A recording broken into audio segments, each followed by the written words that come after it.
Kikosi cha zimamoto na uokozi Zanzibar kimefanikiwa kuzima moto uliotokea katika nyumba yenye ghorofa moja iliyopo maeneo ya Fuoni Moroko, wilaya Magharibi B. Tukio hilo limetokea majira saa 11:40 jioni na kusababisha hasara kuungua vitu mbalimbali katika nyumba hiyo inayomilikiwa na Arafati Mkubwa Yasir, mkazi wa kwa Mchina, ambapo moto huo umeathiri zaidi eneo la chini ya nyumba hiyo. Kikosi cha zimamoto na uokozi kimefika eneo la tukio mara tu baada ya kupata taarifa na kufanikiwa kuzima moto huo kwa kushirikiana na jeshi la polisi.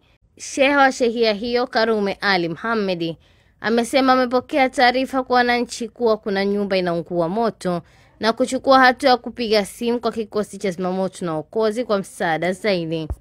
Wakati huo nikapiga simu fire na simu kwa taarifa na hatimaye fire amefika kwa wakati. Nishukuru wananchi wametoa ushirikiano vizuri tu.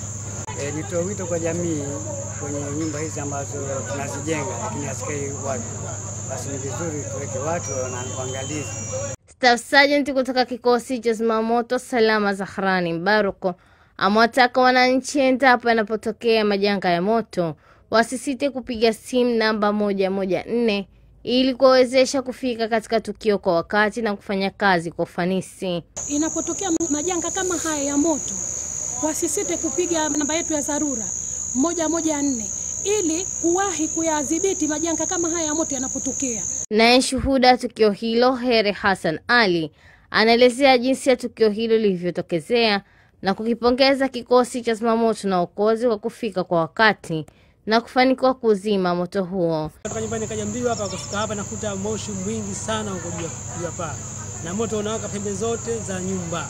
Tena mwingi sana na wananchi tena wapo hapo. Mimi nilichokifanya mbio nikaenda kule barabara kuu kwa lengo la kusubiri fire na kuongoza uliko moto. Nalipongeza sana jeshi la zimamoto na uokozi Zanzibar. Wanapopata taarifa hawa wanakuwa wako very serious. Wanafanya kazi kwa uhakika na wanajitahidi sana kufika kwa wakati na wanafanikiwa. Mfano mzuri leo hapa walifika kwa wakati na wakafanikiwa.